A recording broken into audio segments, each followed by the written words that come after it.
Trocando ideias. Oferecimento: Centro de Beleza Helena Pinheiro, Rua Santana Soares, 630A, Lagoa Seca, em Juazeiro do Norte. Trocando ideias. Este é um programa que não visa o debate, mas sim a reflexão. Queremos refletir e aprender com a experiência de outras pessoas. Daí a importância de estarmos sempre trocando ideias. Nosso convidado especial de hoje, ou a nossa convidada especial de hoje, veio de Mirandiba, interior de Pernambuco, numa família que de 16 filhos, ela era a 15ª. Até os 10 anos de idade, não sabia o que era água encanada e energia elétrica. Nossa convidada hoje é a farmacêutica doutora Lindaura Carvalho. Doutora Lindaura, que história é essa que água encanada e energia elétrica só depois dos 10 anos? Isso mesmo, Tony. Então, eu nasci numa casa de taipa, lá no interior de Pernambuco, né? E eu carregava água na cabeça de cabaça. Não sei se você sabe o que é cabaça. Sei demais. Né? Minha mãe lavava a cabaça e tirava de molho e a gente carregava água na cabeça. Essa casa que nós nascemos, todos os filhos, né? Era do meu avô. E meu pai era o mais novo e ficou morando com meus avós. Ele casou com 36 anos de idade. E ficou morando nessa casa, que foi o último que casou. Até hoje essa casa existe, né? E a gente tem uma relíquia por essa casa. Todos os netos, mamãe enterrou o umbigo na porteira do curral dessa casinha. E está lá, todos os netos enterrados o umbigo, que ela disse que lá é o lugar sagrado. O nome do sítio é Apertado. É Apertado. Era apertado morar nessa casa. Era apertado morar nessa casa. Combinava bem com o nome Só do sítio. tinha uma cama, que era da minha mãe, e o resto todo mundo dormia de rede. A única mobília da casa era uma mesa, com um banco do lado e um banco do outro, que era para o almoço. O fogão era a lenha, feito de barro, tinha uma bancada bem grande assim de barro, que a gente ficava em cima esperando a mamãe fazer tapioca. Ela fazia queijo, leite, porque a gente criava umas vaquinhas, pouquinhas, só para tomar leite mesmo. Eu me lembro, eu pequenininha, eu ia para o curral com o papai para tomar o leite, ele tirando da vaca. Ou seja, deixa claro que era uma vida muito difícil. Muito. Como foi essa saída do sítio, né, para ir morar na cidade e começar a conhecer tudo aquilo que era muito novo, né? Algo que para muita gente era comum e que de repente era novo. Água encanada, energia elétrica, a civilização de uma forma bem comum, né, saindo ali do sítio Apertado e indo propriamente para Mirandiba. Meu irmão mais velho, que é Aderval, e ainda hoje é vivo, ele saiu de lá e foi morar em Belém de São Francisco. E foi levando os outros irmãos, ainda foram 3 para Belém de São Francisco estudar na casa de parentes. E meu pai dizia que todo mundo tinha que estudar lá em casa. A única riqueza que ele tinha a dar para a gente era estudar, porque ele nem mamãe sabiam ler.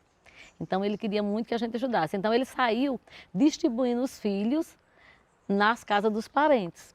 E eu, como fui a última, porque o 16º morreu, eu fui a última que saí do sítio.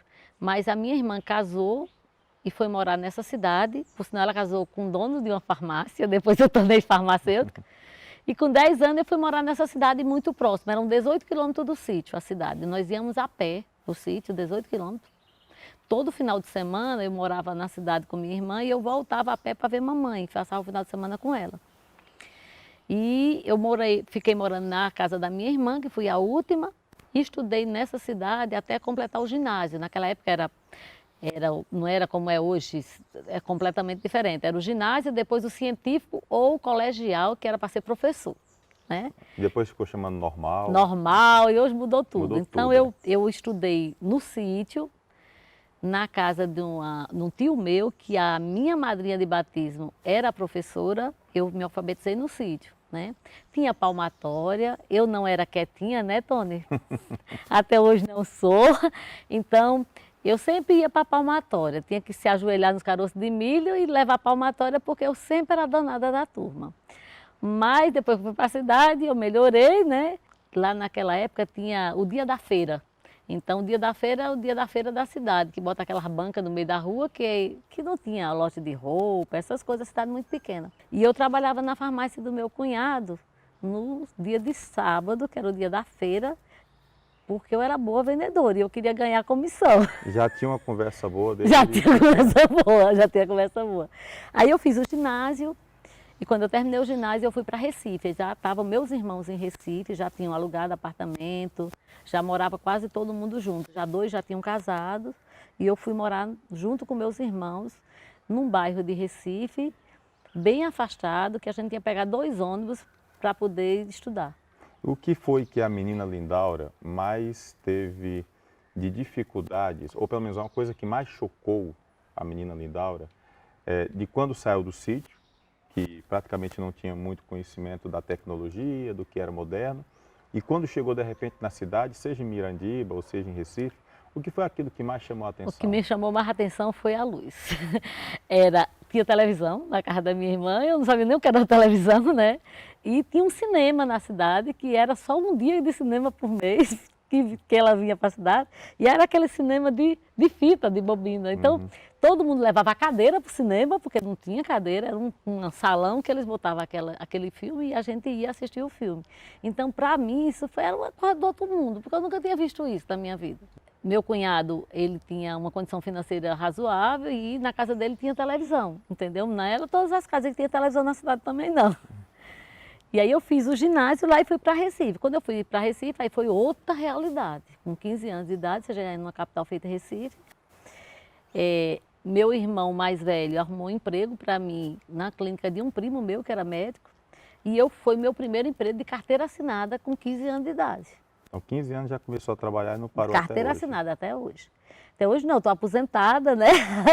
Já por conta da idade que eu comecei muito cedo, mas como empresária eu não vou terminar, não vou parar nunca. Eu tenho certeza que eu vou ficar até os 90 lá na farmácia, se Deus quiser. O que é que tem em Mirandiba hoje que se assemelha com daquela época? Não, hoje cresceu muito a cidade, né? Hoje tem uma prefeitura grande, hoje tem muitas escolas, só tem até o primeiro grau ainda, não tem segundo grau na cidade ainda, mas cresceu, não cresceu tanto quanto deveria ter crescido não, mas tem cresceu. Energia elétrica e água no sítio? Tem. Não, no sítio hoje só tem energia elétrica, água não. Água Ainda não, mas a energia já tem. Meu irmão ficou tomando conta, um que ficou próximo, morando lá próximo, e ele botou energia elétrica. Mas a casa continua do mesmo jeito. A gente não fez nada de benfeitoria em relação a emassar, o chão é de terra, a gente aguava o chão e varria os terreiros para ficar bem limpinho. E meu divertimento de criança era bem distante, você vê a pista que passa de Salgueiro para a Serra Talhada, para ir para Recife, eram os carros que subia, era meu, os carros que descia era do meu irmão, e a gente ficava contando. Para ver quem ganhava. É quem ganhava. Eu me lembro muito bem, minha irmã, encostada mais velha, casou com 18 anos e foi morar em Brasília. E eu nunca tinha tido uma boneca. Minha boneca era tudo aquelas bruxinhas de pano que meu pai comprava. E aí ela trouxe uma boneca para mim. E a boneca chorava e tinha cabelo a boneca e fechava os olhos quando a gente deitava ela. E aí eu fui brincar de noite com um candeeiro e toquei fogo no cabelo da boneca. Mas, menino, eu chorei todo. Foi 2 dias chorando por causa desse cabelo que eu tinha colocado fogo. A tragédia por causa de uma boneca. Então hoje eu vejo que as crianças têm tanto brinquedo e não valorizam. E isso me marcou desde a infância, que quando eu vejo uma boneca que fecha o olho, eu me lembro da história. Entendeu? Que é muito bom a gente saber que a gente teve uma infância, por mais que a gente tinha condição financeira muito pobre, mas a gente tinha muito amor. Então, toda noite, meu pai, quem deitava no chão, ele saía reunindo e botando nas redes. E a gente tinha que todo dia tomar benção a ele e a mamãe para dormir, rezar e tomar benção. E até hoje eu passei isso para os meus filhos. Louvado seja nosso Senhor Jesus Cristo, e a gente dizia e ele dizia para sempre seja louvada, benção mamãe e benção papai. Não era pai e mãe não, era benção mamãe e benção papai. Então, eles deram muita educação a gente, apesar deles não serem não ter nenhum estudo. Mas era analfabeto. Era analfabeto, todos 2. Mas a gente nunca passou, se tivesse uma visita, a gente não passava nem perto, porque se passasse já sabia que ia levar uma surra. Ela chamava, dizia, vá quebrar o cipó e traga fininho, porque o grosso quebra logo. Então... tudo muito rígido. Tudo né? muito rígido, mas ela soube dar isso pra gente, muito amor. Então ela morreu aqui na minha casa. Mas minha mãe deixou muito isso em nós, todos os irmãos, essa união muito grande, esse respeito pelos idosos, esse respeito pelas pessoas, ela passou muito isso para mim. Em Recife, fez faculdade, se tornou farmacêutica. E aí é uma farmacêutica, alguém que trabalha com medicamentos, mas propaga para que as pessoas não utilizem medicamento. Eu queria entender que coisa meio louca é essa. Não quer ganhar dinheiro, mulher? Eu quero ganhar dinheiro honestamente. E aí me explica essa história. Não, Tony, o que acontece? Hoje tem muito automedicação. O que é que está acontecendo no nosso país? Muita mídia, muita propaganda em cima de remédio que deveria não ter esse tipo de propaganda, porque engana as pessoas que não sabem o que é o medicamento. Todo medicamento, apesar, pode ser um medicamento vindo da fitoterapia, que é das plantas medicinais, ele tem efeito colateral. Então, muita gente hoje tem muita sequela por conta do uso indevido de medicamento, certo? Por exemplo, um antibiótico. O médico passa um antibiótico para um paciente que ele tinha uma infecção e ele toma um antibiótico, com 2, 3 dias passou a febre, ele para o antibiótico por conta própria e depois dá para o irmão, dá para alguém. E se essa bactéria fica resistente, no dia que ele tiver outra infecção, ou pode não curar essa infecção, aquele antibiótico não serve mais. Ele tem que tomar um antibiótico mais forte, mais caro e mais tudo isso. Então as pessoas não sabem o perigo que tem um medicamento. Se você tiver uma boa reeducação alimentar, se você tiver um trabalho de educação física, de cuidar do seu corpo, de cuidar da sua mente, de cuidar do seu espírito, você não adoece. Quantas pessoas hoje estão em depressão sem necessidade? Porque se isolam, a família não apoia, porque eles não têm com quem conversar e começam a se automedicar. Doutora, eu só durmo se eu tomar remédio para dormir. Quantas pessoas chegam na farmácia falando isso? E às vezes só precisa de uma atenção, só precisa tomar um chá, só precisa ter um calmante, fazer uma terapia, que tem outras alternativas a não ser medicamento. Quando um paciente precisar de medicamento, eu tenho como atender o medicamento, mas muitas vezes eu convenço o paciente que ele não precisa de medicamento. A senhora falou agora em depressão. A depressão pode dizer que é uma doença moderna que antigamente, 20 anos atrás, não era uma doença tão comum como a gente vê hoje. Quantas e quantas pessoas não se reclamam de depressão, se sentem depressivas, casos de suicídio provocados por pessoas que antes tiveram a depressão. Dá para explicar o porquê dessa depressão, ou porquê esse número de depressão, de pessoas depressivas tão alto hoje em dia? Olha, muitas coisas estão provocando a depressão, certo? Eu estava há pouco tempo, menos de um mês atrás, eu tive com um psiquiatra aqui da região e ele me falando isso, que ele tem da criança ao idoso com depressão hoje. Criança, né? Criança com depressão. Então, já tem psiquiatras aqui na região trabalhando só pediatria na depressão. Por quê? O que é que está acontecendo? Muita tecnologia. A tecnologia ajuda, mas em outras coisas atrapalha. Você não tem tempo para o seu filho, você vive no celular direto, seu filho vive no tablet, vive na televisão, vive em tudo que é de tecnologia e se isola de todo mundo. E aí ele começa a ter depressão. Tem médico que chegou para mim e dizia assim, doutora, eu tenho um paciente que está com baixa de vitamina D, criança, bebê, porque a mãe não tem tempo de botar no sol a criança, para você chegar ao ponto que chegou hoje. Então, as mães, por essa vida louca de você querer se autoafirmar, de ir para a rua, de trabalhar, de tudo isso, com muita tecnologia, você esqueceu da família. O berço é a família. Você tem que ter tempo para seu filho, você tem que levar seu filho na escola, você tem que curtir. Eu curti todas as fases dos meus 2 filhos. Eu ia para tudo. Se tivesse um toque de caixa da escola, eu ia. Dia de 7 de setembro eu me fantasiava, ia. De São João eu ia. Por quê? Passa muito rápido. E as mães que não pensam nisso, elas estão perdendo a infância todinha do filho. Então, essas crianças estão ficando depressivas, estão ficando isoladas. Você vê muitos adolescentes que estão fazendo vestibular se suicidando também, porque cobram muito, tem que fazer tal curso, tem que fazer não sei o quê. E quem tem que decidir a vida deles é eles, não sou eu. Então, eles é que têm que saber o que é que eles querem, mas eu acho que a falta de atenção na família é o que está mais causando depressão. Reclamavam tanto da falta de modernidade. Mas também agora está excessivamente... Você chega num restaurante hoje, Tony, tem uma família, todo mundo com o celular na mão, ninguém olha para a cara do outro mais. Tem Wi-Fi? Tem Wi-Fi, Tá é a primeira coisa que pergunta, entendeu? Então acontece muito isso, você sabe que mudou a família que rezava unida, que ia para a missa no domingo, mudou, cada um vai para o seu canto, a casa é grande, cada um vai para o seu quarto, cada um tem sua televisão. Então esses isolamentos também provocam muita depressão.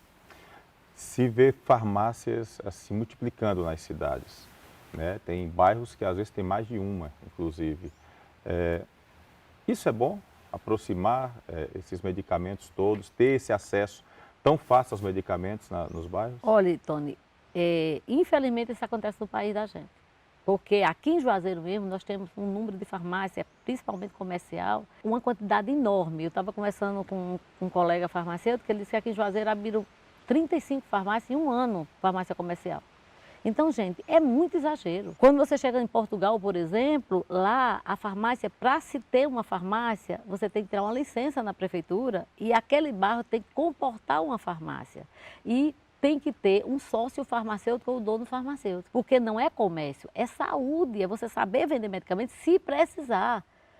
Você às vezes entra numa farmácia aqui e até você chegar lá dentro, você tem 10 pessoas lhe oferecendo um monte de remédio. Quando você chega no caixa, tem um monte de gente oferecendo.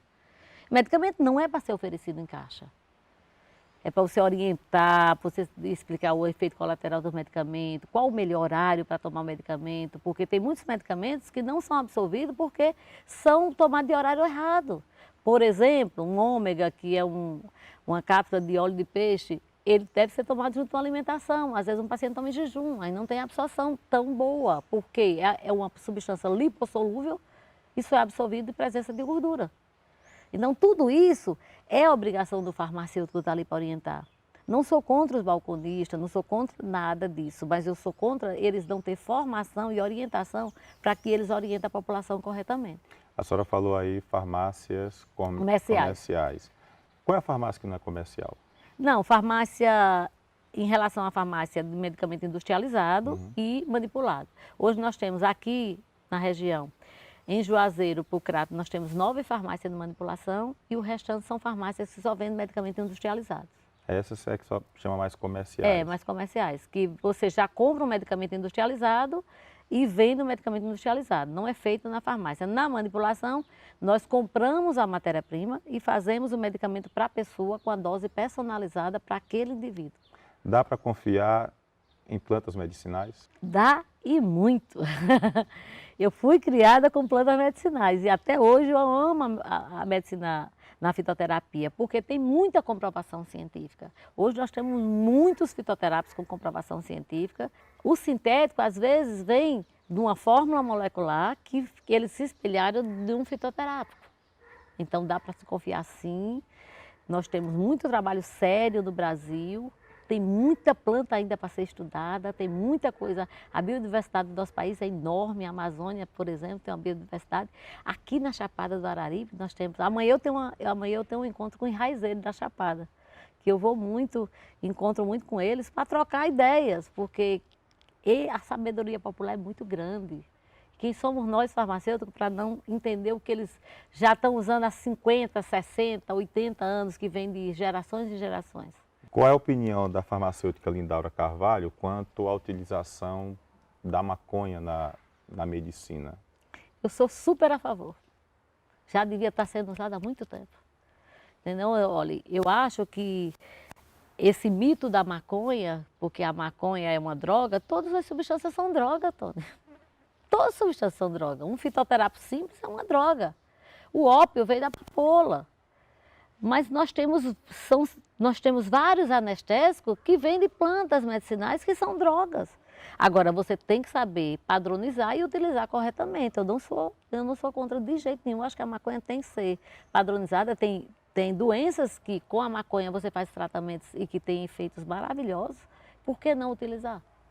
No Cariri, uma situação que ainda gera certa polêmica por parte de muita gente, mas que é muito utilizado, inclusive promete curas milagrosas, até contra o câncer, é o leite da Janaúba. E qual é o seu pensamento quanto a isso? Olha, não tem estudos ainda científicos em relação ao leite da Janaúba. O problema dele é o seguinte, é que plantas medicinais têm muita coisa empírica. Até virar realmente para comprovar cientificamente, você tem que ter trabalhos. A Anvisa fiscaliza corretamente isso. Por quê? Porque se você não fizer trabalho, você faz um trabalho para você lançar um medicamento, é 10 anos, às vezes 20 anos de trabalhos. E depois que você lança, que a população do mundo todo começa a usar, começa ainda a ter efeitos colaterais. Nós temos um produto que é muito usado aqui na região, na manipulação e na indústria também, que é o minoxidil. O minoxidil é um produto que foi descoberto para hipertensão, que é um vasodilatador. Quando as mulheres começaram a tomar, eles começaram a criar barba, começaram a criar cabelo, e aí foi suspenso para a mulher. Tinha muito hormônio masculino. Não, ele faz vasodilatação e o cabelo nasce. Então fecha barba, cria cabelo e tudo. É isso que eu estou dizendo, o medicamento foi descoberto para hipertensão renal, e hoje se usa ainda para hipertensão renal, mas não usa mais em homem, ou em mulher, só usa em homem. Você está entendendo? Então, todo medicamento, tudo que é de pesquisa, até chegar à comprovação científica, demora muitos anos. Você não pode pegar aqui, é por isso que eu digo, a sabedoria popular é muito boa, mas a gente tem que levar para as universidades, comprovar cientificamente para poder usar e poder registrar na Anvisa para poder utilizar. Para dar segurança. Para dar segurança. Hoje tem uma planta que estava se usando muito no Brasil inteiro, que é a moringa. Não sei se você ouviu falar. Ouvi falar, inclusive se fala... Eu tenho um pé ali, ó. Para a questão da água, né? Da pureza da água. Ele tem trabalho, muito trabalho em relação à filtragem da água, à decatação da água, tem muito trabalho, mas a nível oral de medicamento não tinha. Começou a se usar muito, falando que é anti-inflamatório, que baixa glicose, muitas coisas empíricas, mas não tinha trabalho, a Anvisa proibiu. O Brasil foi proibido a utilizar. Os raizeiros estão usando? Lógico que estão usando. Porque eles estão usando como plantas medicinais, eles não estão usando como medicamento. Até que se comprove que a Anvisa libere a gente para usar na manipulação ou na indústria, tem que ter comprovação científica. O que tira Lindaura Carvalho do sério? O que me tira do sério é tratar um idoso com desprezo. Eu já vi coisa assim absurda, grosseria de um idoso em alguns locais, principalmente esse paciente mais simples. Então, eu tenho isso lá na minha farmácia. Trate todo mundo o melhor possível, porque eles estão muito carentes. Eles vão, às vezes a família não apoia mais. Eles às vezes chegam lá na farmácia e digo, a senhora quer que eu mande levar seu medicamento em casa? Não, doutora, quero não, eu quero vir aqui para conversar com a senhora, porque eles não têm atenção em casa. Então, às vezes eu vejo a família mesmo gritando com o idoso, sem ter atenção com aquele idoso, despreza, joga no asilo, não vai mais lá. Em dezembro eu fiz um Natal em um asilo aqui, e eu conversando com os idosos lá, tinha idosos que fazia mais de 10 anos que não sabia quem era ninguém. Então, eu só acho que a gente tem que ter muito carinho. É tão bom você cuidar do seu pai e da sua mãe até o último dia, é tão gratificante. Se todo mundo soubesse disso, eu acho que vem tudo em dobro para a gente. Nossas cidades estão preparadas para receber os idosos? Eu acho que ainda não, Tony. Eu acho que ainda não. E nós vamos ter muito idoso daqui para os anos 30, muito idoso, porque o país, cada vez mais, você está tendo menos filhos, a família tá tendo, ou não está tendo filho, né? E a população está ficando mais velha. Por quê? Também o pessoal está se cuidando mais. Está tendo mais informação, está tendo mais exercício físico, está tendo muito mais coisas. Você tem, aqui no SESC, por exemplo, tem grupos de idosos que vão para lá, que tem psicóloga, tem educador físico que faz a parte dele, tem nutricionista, tem todo um cuidado. Também tem esse lado também. Então a população está envelhecendo mais. Lindaura da rádio, a doutora da rádio, que sempre ficou conhecida num programa da FM Padre Cícero, em Juazeiro do Norte.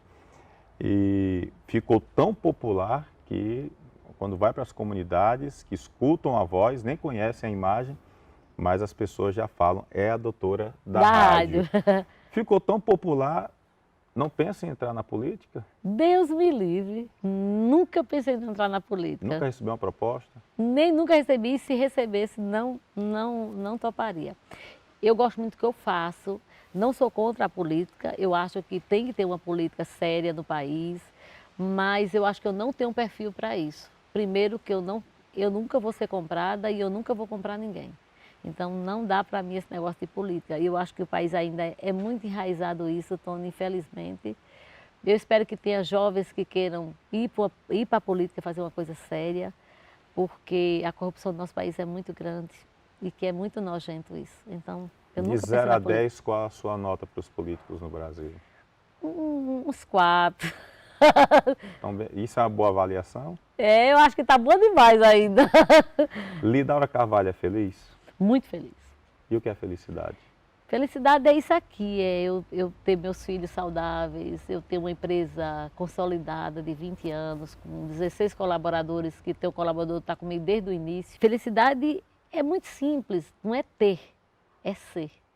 Então não é ter dinheiro, não é ter coisa, é você ser simples e você poder ajudar as pessoas. O que eu mais gosto de fazer é dar palestra, é ajudar as pessoas, estou com o Farmapraça, que é o farmacêutico na praça, levando os alunos de farmácia para o meio da rua. Isso é felicidade para mim, eu poder ajudar as pessoas com o meu conhecimento. Se eu tiver conhecimento e não puder não passar, não adiantou nada. Para que eu tenho conhecimento? Eu não vou ficar para cimento, então. O meu legado é passar conhecimento e ajudar as pessoas que mais precisam. Tem alguma coisa algum sonho que até hoje não conseguiu realizar? Tenho 2 sonhos, mas está bem pertinho de realizar. Um é a minha nova sede, que a primeira coisa que eu disse para a arquiteta foi: a senhora vai fazer a área de descanso dos meus funcionários. Isso da sua farmácia? A minha empresa. E o outro sonho é O descanso para os funcionários? descanso para os funcionários. Então vai ter uma área de descanso para eles dormirem, vai ter uma área para treinamento, que também nós vamos fazer a parte de ginástica, de yoga para eles. Eu quero eles tendo qualidade de vida na minha empresa. Porque quando você cuida bem do seu colaborador, ele também cuida bem de você e a gente cuida bem do próximo e dos pacientes que forem para a farmácia. E o outro sonho é também em relação à empresa, é eu ter um condomínio para cada um dos meus funcionários ter a casa deles para morar. Nem todos ainda têm a casa deles para morar. Depois que eu realizar esses 2 sonhos, está muito bom. A nível pessoal, eu tenho 2 filhos saudáveis, um já está terminando nutrição agora no final do ano, o outro está fazendo vestibular. Só tenho que agradecer a Deus por esses 2 filhos.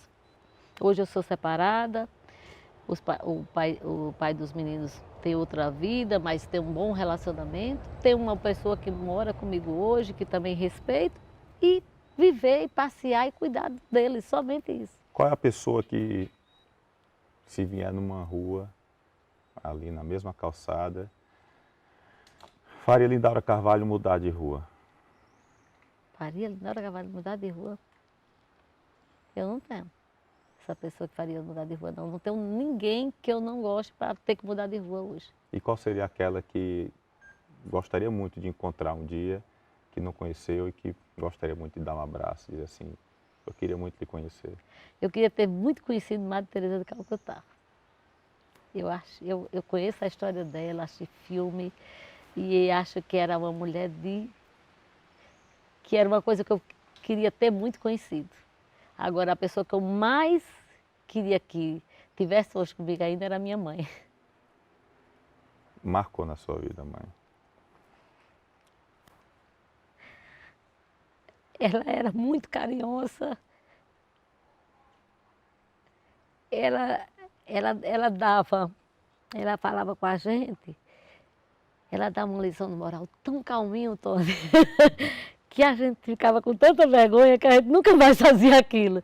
Então, a mamãe nunca gritou com a gente. A mamãe tinha muito respeito, mas ela sabia chamar na hora certa, ouvir a gente na hora certa, dar uma surra na hora certa e dar um carinho na hora certa. Isso ela soube criar todos os filhos dela. Conseguiu dar atenção a todos, Conseguiu. mesmo sendo 16? Mesmo sendo 16. Foram 15, porque o último morreu, né? Foram 15. E convenhamos, não é um número, né? Tão pequeno, né? Mas todos os netos dela tinham muito carinho por ela, porque ela era muito carinhosa.